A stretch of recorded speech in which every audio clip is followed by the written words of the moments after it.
So for UV unwrapping, we're going to jump this one into the UV image editor and go into edge mode, and we're going to mark seams.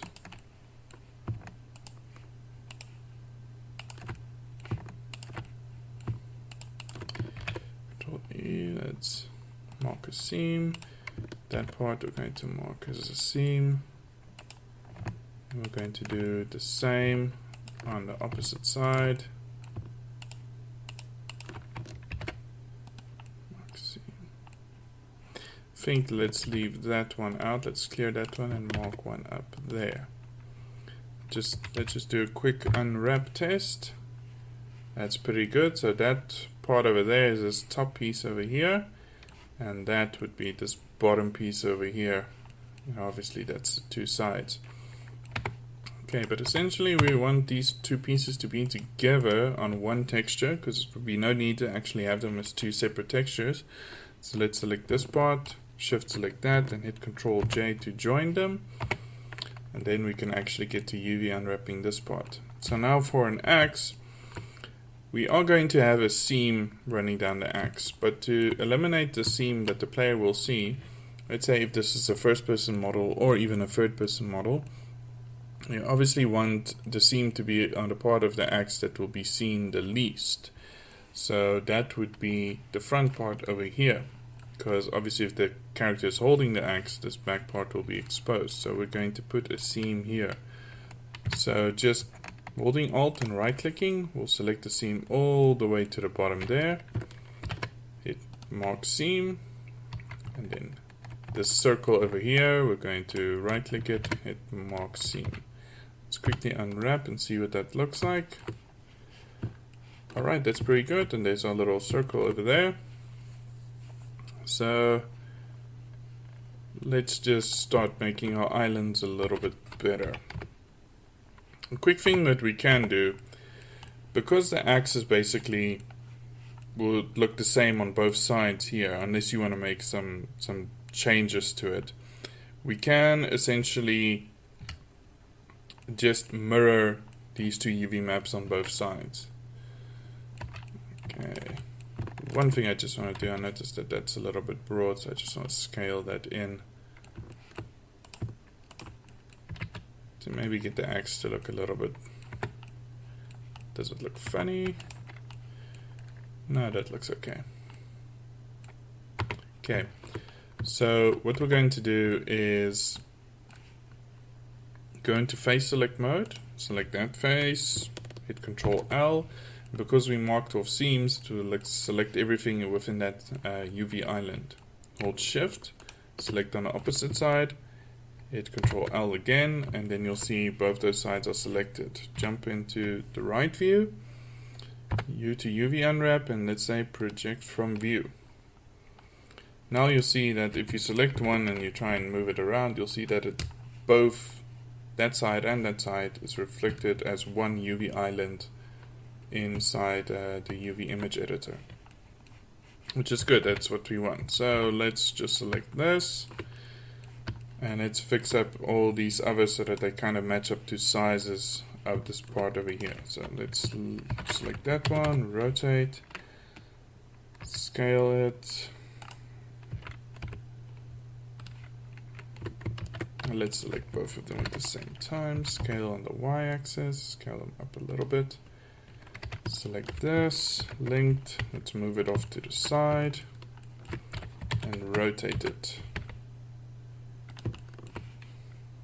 Looks okay, so let's select this part over here, rotate it as well. Just scale it like that. Essentially what we're doing is we're just laying out our UV islands a little bit better. Let's rotate it like that. Put that one over there. And this part doesn't really matter because that's going to be the bottom piece over there, so it doesn't need all that much detail. So before I start scaling this up, what I want to do is I want to straighten out this UV island a little bit. So selecting it, you scale on the y-axis and you hit 0. Then you repeat the process with all the other lines here. Do not do them together because it does not work that great. Let's just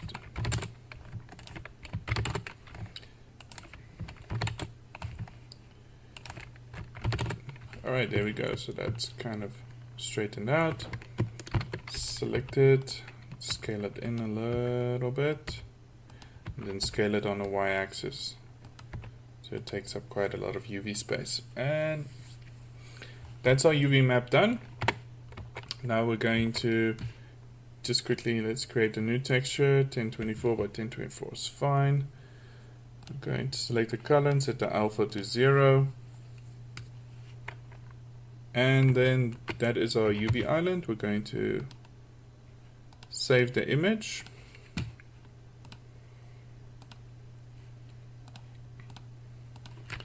Call this X diffuse, even though we haven't made anything on it yet. And then we're going to click UV and export UV layout. Same place, we're going to call this X UV.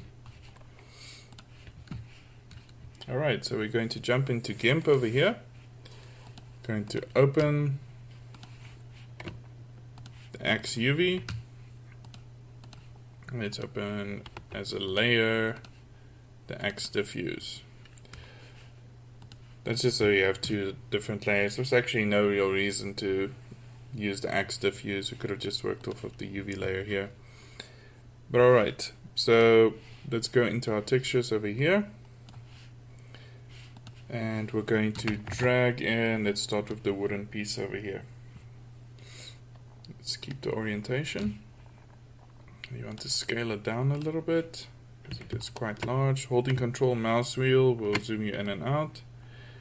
So let's do it something like that. And hit scale.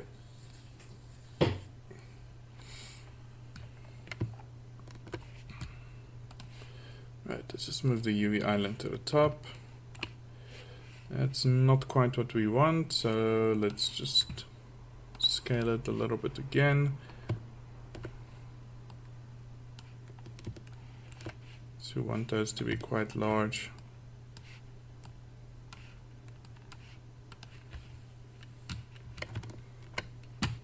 Okay, so let's drag this down. That's about right. What we can do is on the opposite side you can make the nice line run down, which would be where our seam would meet, so that should actually work pretty well. So I'm happy with that. The next thing we're going to do is let's drag in our metal texture. Also going to scale this one down. This one's going to be a little bit easier to scale. So you only have to cover that top piece over there.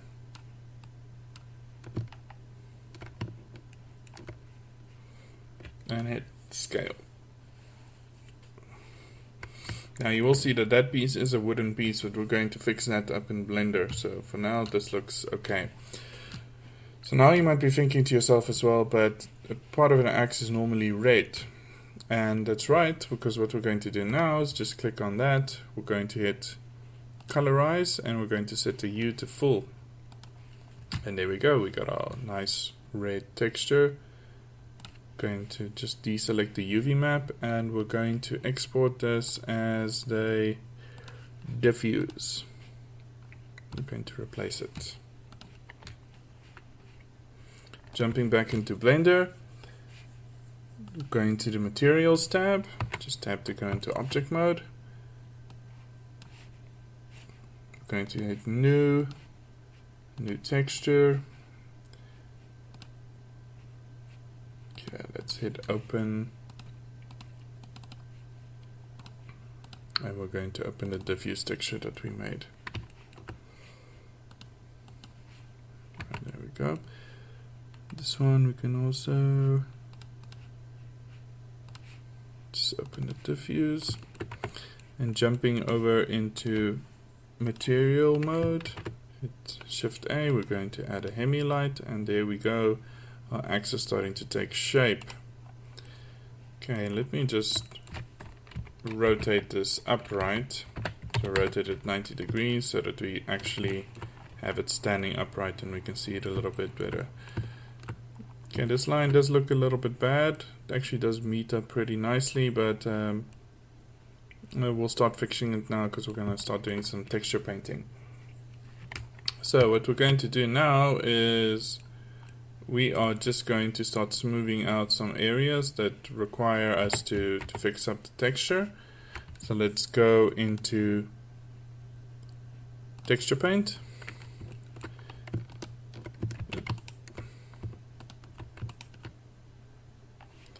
Going to hit the clone brush. We're going to just hold Control, right click, and then we're just going to kind of start painting over our seams here so that they match up with the other areas.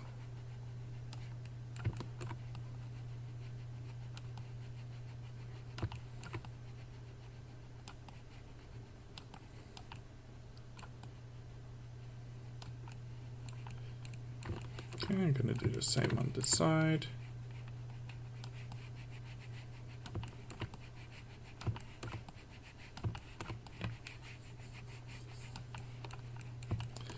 And we can do the same at the bottom here as well. Maybe not that part. Now, quick tip, if you don't want to overlap your paint on that side, select the part that you want. And for instance, let's select all of this, hit Control L, and then you'll see here's the option, face selection masking for painting. That means that I cannot paint on that part over here. It will only allow the faces that I've selected to be painted, which is a nice and handy feature if you want to just fix up a couple of things. So essentially all that we're doing here is we just want to make sure that our seams don't show up as much as what they did. That looks pretty good. I'm going to go with that. Then this part we're going to select, and we're quickly going to fix up this bottom piece over here. So let's do it.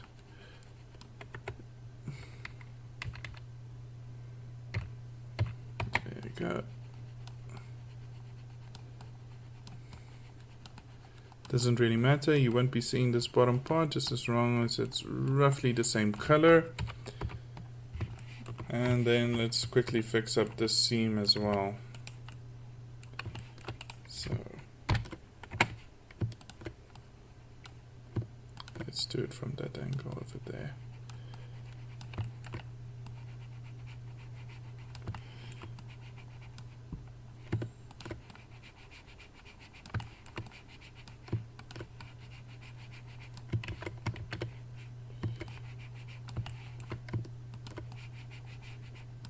Nope. This over there.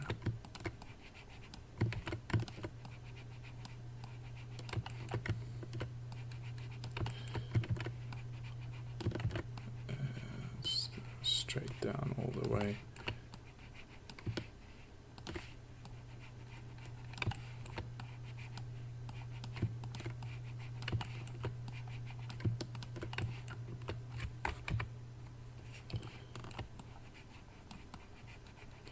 There we go, that way we did actually keep some of the lines, but not all of it. It looks actually pretty decent, so there we are.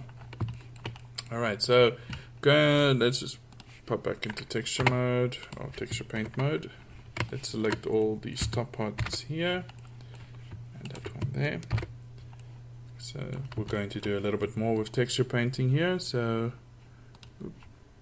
texture paint, going to go to the slots tab here on the left. Drag this out. We're going to add a new paint slot, which is a diffuse color. We're going to make the alpha to nothing, so it's also transparent. Going to select it, and then we're going to go to just use a normal draw brush. and we're going to paint on it. So in this instance, it would be a little bit handier to have a tablet for pressure sensitivity, but it's not required. So what we're going to do now is we're just going to paint the front piece here.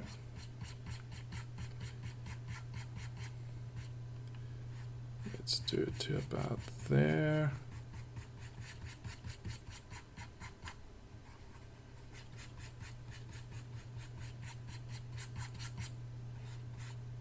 Okay, we're going to paint the top here as well.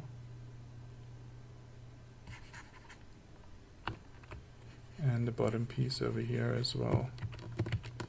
Sorry, that one overlapped a little bit.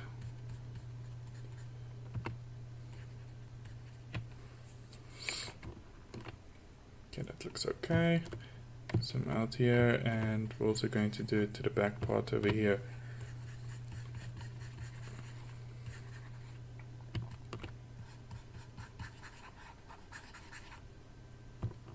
That's shown through a little bit over there, so just be careful when you're painting from an angle that you don't actually make the texture overlap onto another side over there. Okay, just something like this.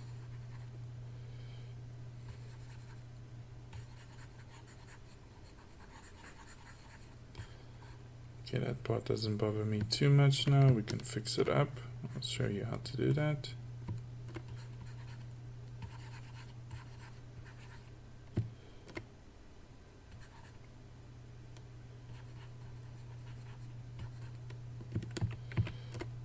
Alright, let's stop fiddling around with this before I start making too much of a mess. Can maybe draw a couple of lines over like that. The reason why it's ignoring this side is because I didn't select it, so let's just do it like that.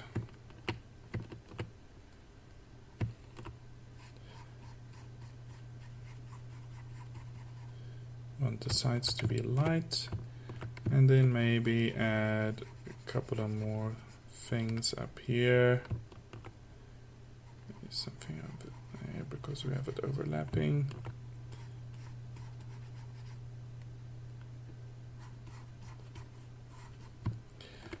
Okay, there we go. So now you have this texture over here, which we're going to use. So let's save this one as, and we're going to call this mask, and save it. I'm going to jump back into GIMP.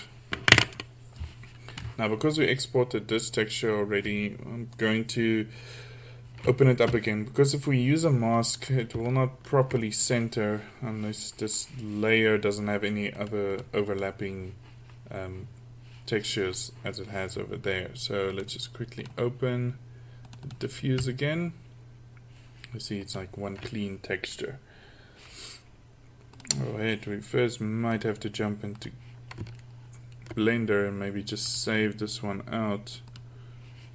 There we go. Let's open it again. There we go, there's all our changes, so that's what we want. Then we're going to open, as a layer, we're going to open the mask that we created. And then over here, let's duplicate this layer. We're going to go desaturated and levels, and we're going to push up the white levels like that. That should be okay. And then we're going to right click it, add layer mask, black for full transparency. I'm going to select this area, this mask layer that we have here. We're going to copy it and then select your mask here and hit paste.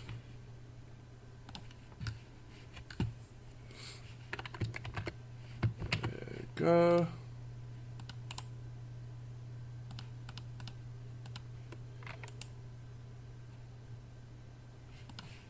And pretty happy with the way that looks.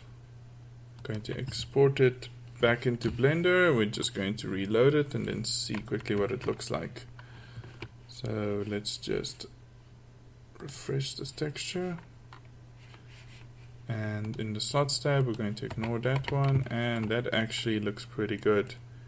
Came out pretty well. That's maybe a little bit too much, but I'm happy with it. So there's our axe, well, basically 99% done. We're quickly going to make a normal map for it. So let's hit new. I'm going to call this norm. Okay. Going to go to the renders tab. First we're going to go over here. Going to ignore that one. We're going to create a new texture, change it to normal, and then use the same texture that we've been using. Let's just see. Change its influence here to texture space. Then you will see some of the details starting to come out. So there we go. Jumping into our texture we created here, we're going to go to the renders tab, click bake, select it from active, change this to normals, and then just change your margin down and click bake. So it's basically going to bake a normal map from the texture that we created. Let's just deselect all of these. That came out pretty good. Going to save this as the X norm. Alright, so the last thing we actually need to do is see what this looks like in Unreal Engine 4. So let's export it via FBX, keeping to my forms here. We're going to call this xtut. Geometries we're going to change to edge detect, selected object only, and that should be everything. Let's just export directly as is. Okay, let's quickly open up Unreal Engine 4 and let's see what it looks like. Okay, let's quickly import it. Hit the import button, X, normal, and diffuse. Click open. And let's not import the textures but materials. Okay, so let's open our material. Okay, going to delete that. It actually knows the reference for that one. Whoops. And let's just drag in our normal map. Connect it up over there and click apply. Then let's open up our model. And there we go. There is how you create your fire axe model. So the normal map is a little bit rough. Let's quickly see what it looks like. There we go. So the normal map is a little bit rough, but everything seems to be looking quite nicely. You can change it up a little bit. You can maybe add some specular highlights to it so it will actually shine properly. But for a quick model, this is not too bad. You can change it up a bit and get it ready for your own game. So, if you guys like what you saw, please subscribe to my channel. I will be trying to upload more videos like this so that you guys can learn how to use Unreal and Blender together. So leave a like. If you didn't like it, don't leave a like. Support my channel, and I will see you all in the next video. Thank you very much for watching. Bye bye.